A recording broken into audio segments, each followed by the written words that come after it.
भारी भरकम दहेज। बिरला परिवार में आज भाग दौड़ मची हुई थी क्योंकि उस मिडिल क्लास फैमिली में पहली बार उनकी बेटी को देखने लड़के वाले जो आ रहे थे।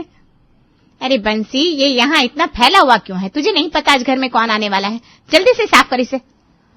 माँ, मुझे पता है आज अंजू दीदी को देखने लड़के वाले आ रहे, पर उसमें इतना हड़बड़ाने वाली कौन सी बात है? ले, इसकी जबान देखो। अरे भाई, आज इतनी खुशी का दिन है, मैं तो खुशियां मनाऊंगी। सुनिए जी अंजू के पापा, वो दूध ले आए ना, खीर भी तो बनानी है। अरे इतना घबराओ नहीं, सब आ गया है, सारी तैयारी हो गई है। ठीक है, तो फिर मैं पड़ोस में जाकर आती हूँ। पर माँ, पड़ोस में जाने की क्या जरूरत है? घर पर इतने काम है। अरे ये पड़ोस वाले आए दिन ताने देते हैं कि हमारे घर कोई रिश्ता ही नहीं आता, इसीलिए बस इनको दिखा कर आना चाहती हूँ कि मेरी बेटी अंजू के लिए भी रिश्ता आया है। दरअसल बिरला परिवार एक साधारण सा परिवार था जिसमें अनीता, उसका पति शिवम, उसका बेटा सूरज और बड़ी बेटी अंजू और छोटी बेटी बंसी रहते थे। पिता मामूली से बैंक के क्लर्क थे और एक भाई विजय जो एक छोटी सी नौकरी करता था जिससे उनका घर ठीक ठाक से चल जाता था। अनीता अपने मोहल्ले के ग्रुप में बैठी औरतों के पास पहुंच जाती है। अरे अनीता, तू तो आज बड़ा चमक रही है, नई साड़ी पहनी है, किसी की शादी में जा रही है क्या? तुम लोग बहुत बोलती थी ना मेरे घर रिश्ते नहीं आते, मेरी बेटी कंवारी रह जाएगी, तो देखो डॉक्टर से रिश्ता आया है मेरी अंजू का। ये सुन के उन औरतों का तो मुंह जैसे खुला ही रह गया। हे, सच में क्या? तू मजाक तो नहीं कर रही? सही कह रही हो शीला बहन। अरे कोई डॉक्टर तुम जैसे नॉर्मल लोगों से क्यों ही शादी करेंगे?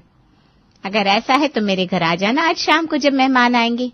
खुद ही देख लेना जब वो मेरी अंजू को पसंद करके जाएंगी। खैर मैं चलती हूँ, बहुत काम है भाई। शाम हो जाती है, लड़के वाले आते हैं, लड़का विक्रम और उसके माता पिता। ठीक से बैठिए ना, मैं अभी नाश्ता लगवाती हूँ। मेरी बड़ी बेटी अंजू ने बहुत ही स्वादिष्ट दही बड़े बनाए हैं, वो भी अपने हाथों से। जरूर खाएंगे, पर पहले अपनी बेटी को तो बुलाइए। जी जी, अभी बुलाती हूँ। बंसी, जा अंजू को लेकर आ। ठीक है मम्मा, अभी लाती हूँ। बंसी अंजू को लेने चली जाती है और अनीता अपनी बेटी की तारीफों के पुल बांधने लगती है। अब क्या ही बताऊं आपको अपनी बेटी अंजू के बारे में, इतनी टैलेंटेड है जी, 10-10 तरह की डिश बना लेती है। इतना ही नहीं, ब्यूटी पार्लर का कोर्स भी किया हुआ है। मेकअप तो इतना अच्छा करती है, क्या बताऊं। वैसे आपके पति और आपका बेटा क्या करते हैं? शादी कैसे करेंगे आप लोग? तभी बंसी अंजू को लेकर आती है। बातें तो होती रहेंगी जी, अंजू बिटिया भी आ गई, आप इससे बात करो, मैं तब तक अंजू बिटिया के हाथों का बनाया नाश्ता लगाती हूँ। अनीता रसोई में चली जाती है और विक्रम और उसकी माँ को अंजू बहुत ही पसंद आती है। कुछ देर बाद विक्रम की माँ पुष्पा कहती है, आपकी बेटी तो बहुत ही सुंदर है अनीता बहन, और खाना भी स्वादिष्ट बनाया है, खुद का मेकअप भी बड़ा सुंदर किया हुआ है। जी बस भगवान की देन है, हमारी अंजू बड़ी होशियार है। विक्रम बेटा, अंजू तुमको कैसी लगी? ठीक लगी? हाँ मम्मी जी, मुझे तो अंजू जी बहुत पसंद आई है। इनकी खूबसूरती, इनके बात करने का अंदाज, इनका सलीका मुझे बहुत ही पसंद आया है। और अंजू बिटिया, तुम्हें कैसा लगा हमारा विक्रम? डॉक्टर है मेरा बेटा, ऑपरेशन करता है, बड़ा नाम है मेरे बेटे का। मुझे भी विक्रम जी बहुत पसंद आए हैं, ये बहुत अच्छे से बात करते हैं।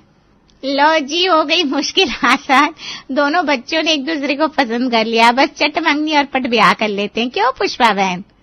अरे अभी कहाँ अनीता बहन, पहले हम बड़े तो बात कर ले, दहेज की बात तो हो जाए।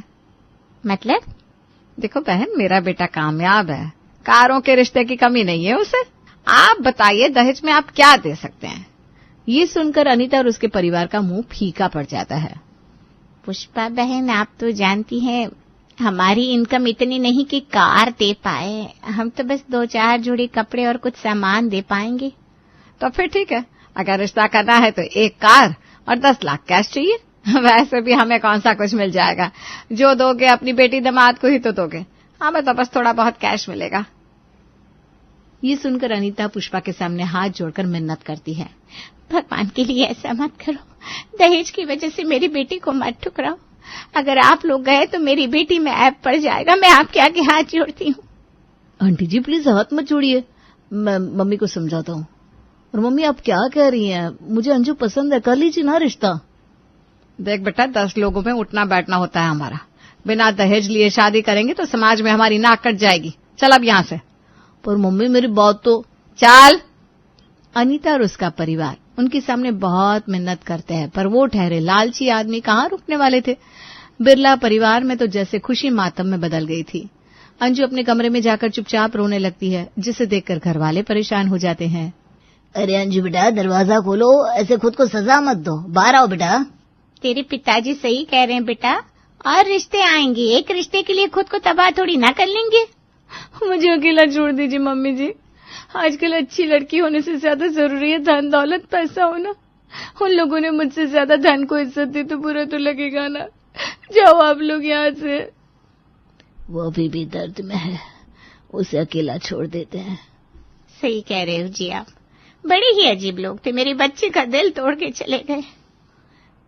बस ऐसी ही दुनिया है, धन के आगे कुछ दिखता नहीं। अरे अगर इतना बजट होता हमारा तो दे देते हम, पर नहीं दे सकते ना। सही कह रहे हो, मैंने तो मोहल्ले की औरतों से सीना चौड़ा करके कह दिया था कि मेरे बेटे का रिश्ता डॉक्टर से होने वाला है। अब मैं उनका सामना कैसे करूंगी। अरे तो किसने कहा था गली में ढिंढोरा पिटने को? अब वो लोग अलग तमाशा बनाएंगे, पूरे मोहल्ले भर में बेइज्जती कर देंगे। मैं घर से बाहर ही ना निकलूंगी जी। ऐसे ही 2 दिन बीत जाते हैं। घर में अभी भी सन्नाटा था। अनीता औरतों की बातों से बचने के लिए 2 दिन तक घर से बाहर ही नहीं निकली। तभी अनीता का दरवाजा बजता है। अरे बंसी बेटा, देख तो कौन है। दरवाजा तो खुला ही है ना मम्मी जी, जो होगा वो अंदर आ जाएगा। तभी मोहल्ले की वही 2 औरतें दीपा और शीला वहां आती हैं। अरे शीला बहन, 2 दिन से घर से बाहर नहीं निकली तुम। हमें तो तुम्हारी चिंता हो रही थी, तबीयत ठीक तो है कि नहीं तुम्हारी, इसलिए तुमको पूछने चले आए। देखा ना पापा, लेने आई है हमारी खुशकी और बन के दिखा रही है हमदर्द। बड़ी चालबाज है दीपा काकी। बेटा चुप हो जाओ, सुन लेगी वो। तुमने कुछ कहा क्या बंसी बेटा? अरे नहीं काकी, मैं तो बस ये बोल रही थी आपके लिए क्या लाऊं, चाय या शरबत? अरे चाय लिया, साथ में पकोड़े भी, बातें करते करते खा लेंगे। क्यों अनीता बहन, वैसे हुआ क्या अंजू के रिश्ते का? सुना वो लोग हमारी अंजू को रिजेक्ट करके चले गए। हाँ, तुम तो बोल रही थी डॉक्टर मेरा दामाद बनेगा, अब क्या हुआ? इतनी अच्छी तो है अंजू बिटिया। ये सब सुनकर अनीता हकला जाती है। वो ऐसी बात नहीं है बहन, दरअसल उनको ना दहेज चाहिए था, कार और 10 लाख। अब इतना हम कहाँ से ही देते, वरना हमारी अंजू तो उनको बहुत पसंद आई थी।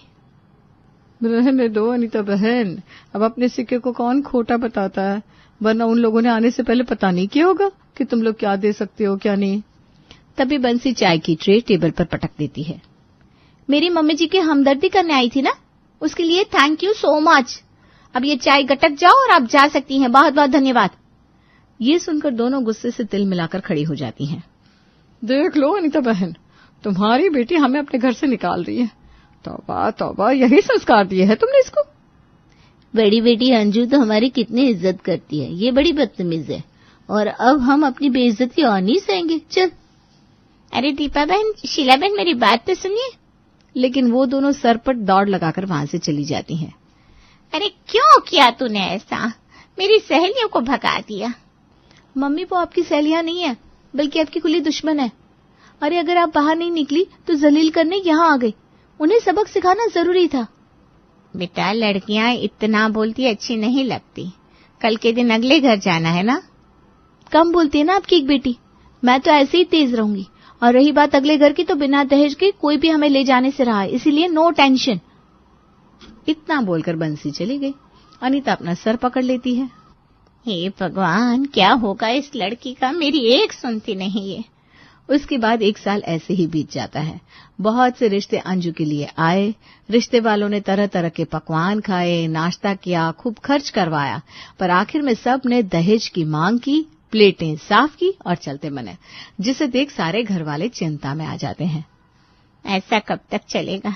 ऐसे तो मेरी बेटियों की उम्र ही निकल जाएगी। लोग तो रास्ते में रोक रोक कर जलील करने लग गए हैं। अब आज के दौर में बिना दहेज के गरीब लड़कियां अच्छी काबिल भी बैठी रह जाती हैं, और अमीर की लड़की चाहे जैसी भी हो, लोग बड़े प्यार से दौलत की वजह से ले जाते हैं। मम्मी जी, पापा जी, आपकी चिंता सही है, पर मेरे पास एक रिश्ता है। मेरा एक बहुत सच्चा दोस्त है, वो अंजू को पसंद करता है। वो बस थोड़ी देर में अपने परिवार को लेकर हमारे अंजू को देखने आ रहा है। सच कह रहे हो बेटा? ये तो बहुत खुशी की बात है। मैं अभी तुरंत ही सारी तैयारी करवाती हूँ। अरे बंसी, अंजू, जल्दी आ जाओ भाई, बहुत काम है। मुझसे इन बुढ़ापे में कहाँ ही इतना हो पाएगा। घर में आज फिर उम्मीद आई थी। विजय का दोस्त अरुण अपनी फैमिली को लेकर आया और उसके परिवार ने जो कहा उसे सुनकर सबके मुंह खुल गए। अरे भाई अरुण, कहाँ ले आया हमें? हमें तो लगा था तुम्हारा दोस्त हमारी तरह अमीर होगा, पर ये ठहरे गरीब आदमी, कहाँ ही कुछ दे पाएंगे। लेकिन पापा, मैं अंजू को पसंद करता हूँ और मुझे दहेज नहीं चाहिए। अंजू एक समझदार और सुंदर संस्कारी लड़की है, मुझे उसी से शादी करनी है। पसंद अपनी बराबरी में होती है अरुण बेटा, हमें पूरा 1 करोड़ कैश चाहिए। समाज में इज्जत बनानी है कि नहीं, कि फिर ना कटवा दोगे? भाई साहब, जब आपके बेटे को हमारी बेटी इतनी पसंद है तो मान जाइए ना। बहन जी रहने दीजिए, अपनी बेटी के लिए कोई अपने जैसा मजदूर क्लर्क टाइप लड़का ढूंढ लीजिएगा। चलते हैं भाभी जी। वैसे कचौरी बहुत अच्छी बनाई थी। चलो अरुण बेटा। और उसके बाद वो लोग भी बिरला परिवार को बाकियों की तरह ही वही बेइज्जती देकर चले गए। सारे घर वाले दुखी थे, अंजू की आंखों में जल्लत के आंसू। तभी मोहल्ले की औरत दीपा वहां आती है। अरे अनीता बहन, तेरी अंजू के लिए रिश्ता लाई हूँ। अगले हफ्ते ही शादी करने को भी तैयार है, और वो भी बिना दहेज के। बोल मंजूर है? ये सुनकर एक बार फिर अनीता उम्मीद से भर जाती है। आखिर माँ जो ठहरी। तुम सच कह रही हो? कौन है लड़का, क्या करता है? लड़के की परचून की दुकान है, बस लड़के के पैरों में ना थोड़ी दिक्कत है, ठीक से चल नहीं पाता। एक्सीडेंट हुआ था ना, तो एक पैर खराब हो गया, इसलिए बैठे बैठे कुरकुरे चिप्स बेच लेता है। बस कर जा दीपा, तू अब मेरी बेटी का ऐसा रिश्ता लाएगी? अरे तू इसमें बुराई क्या है? वैसे भी शादी कहाँ हो रही है, इससे भी नहीं किए तो कमारी मर जाएगी तुम्हारी दोनों बेटियां। अंजू जो चुपचाप इतनी देर से ये सब सुन रही थी, अब अंजू की हिम्मत जवाब दे जाती है। वो चीख उठती है, बस करो तुम सब, ये सारा तमाशा मेरी वजह से है ना, मैं खुद को ही खत्म कर लेती हूँ। इतना बोलकर अंजू चाकू उठाकर अपनी नस काट लेती है और जमीन पर गिर जाती है, जिसे देखकर अनीता चीख उठती है, अंजू मेरे बच्ची, तूने क्या कर दिया? अरे लोगों की सोच की सजा खुद को क्यों दे दी बेटा? तभी बिस्तर पर लेटी अनीता जोर जोर से चीख रही थी, जिसे सुनकर सोता हुआ शिवम भी उठ जाता है। अरे क्या हुआ, ऐसे सोते सोते क्यों चीख रही हो? अनीता घबराती हुई बेड पर बैठ गई। वो मेरी बेटी अंजू, उसने अपनी नस काट ली, वो मर जाएगी, उसकी शादी नहीं होगी, मेरी दोनों बेटी। अरे पर कौन अंजू, कौन सी दोनों बेटी? हमारी तो कोई बेटी ही नहीं है, हमारे तो बस 2 ही बेटे हैं, बेटियां तो हमारी है ही नहीं। जरूर तुमने कोई ख्वाब देखा होगा, सो जाओ और मुझे भी सोने दो। ये सुनकर अनीता सोच में पड़ जाती है। शिवम सही कह रहे हैं, हमारी तो कोई बेटी ही नहीं है, फिर ये सब क्या था? हमारे तो सिर्फ 2 बेटे हैं और हम तो गरीब भी नहीं है, बहुत अमीर हैं। इसका मतलब ये सब मैंने ख्वाब देखा। हे भगवान, तेरा लाख लाख धन्यवाद कि ये सपना था। दरअसल ये अनीता का सपना ही था, जिस सपने में वो 2 बेटियों की गरीब माँ थी और असल जिंदगी में वो एक अमीर परिवार में थी और उसके 2 बेटे थे। वो बेहद ही लालची थी और वो अपने दोनों बेटों के लिए ज्यादा धन लाने वाली बहुएं खोज रही थी। अगली सुबह वो उठी तभी उसकी पड़ोसन दीपा आकर कहती है, अरे अनीता बहन, तुमने मुझसे अपने लड़के के लिए रिश्ते को कहा था ना, मैं उसका रिश्ता लाई हूँ। तो पिछले 2 साल में 200 लड़की दहेज की वजह से रिजेक्ट कर चुकी है। आज वो रिश्ता मिल ही गया है जो तुझे मुंह मांगा दहेज देगा। दीपा के ऑफर पर भी अनीता चुप रहती है। क्या हुआ अनीता बहन? अरे ऐसा रिश्ता सालों से ढूंढ रही थी तू, आज मिला है फिर भी खुश नहीं? पता है कितनी मेहनत से मैंने ये रिश्ता ढूंढा है। अब क्या बताऊं दीपा बहन, आज मैंने ऐसा सपना देखा जिसने मेरी जिंदगी के मायने ही बदल दिए। लड़की के माँ बाप कितने मजबूर और बेबस फील करते हैं, ये मुझे मेरे सपने में महसूस हुआ। मैंने तो बस एक सपना ही देखा था, जो असल में मजबूर होंगे उनकी जिंदगी कितनी मुश्किल होती होगी ना। क्या मतलब? मैं कुछ समझी नहीं। तुम तो वही घमंडी लालची अनीता हो ना, जिसको बेटों की शादी में ढेर सारा माल चाहिए। हाँ दीपा बहन, मैं वही हूँ, पर भगवान ने शायद ये सपना मुझे इसीलिए दिखाया ताकि मैं सही रास्ते पर आ सकूं। मेरी खुद की बेटियां नहीं है ना, इसलिए मैं कभी ये बात समझ ही नहीं पाई, इसीलिए भगवान ने मुझे वो सपना दिखाया। इसका मतलब अब दहेज नहीं चाहिए? नहीं दीपा बहन, मुझे दहेज नहीं चाहिए।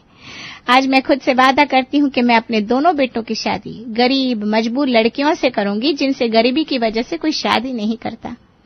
ये सुनकर शिवम और उसके दोनों बेटे हैरान हो जाते हैं। आज चांद किधर से निकला है जी? 40 साल पुरानी सोच एक सपने से बदल गई। वाह क्या बात है। जब जागो तब सवेरा। अब मैं लालची नहीं रही।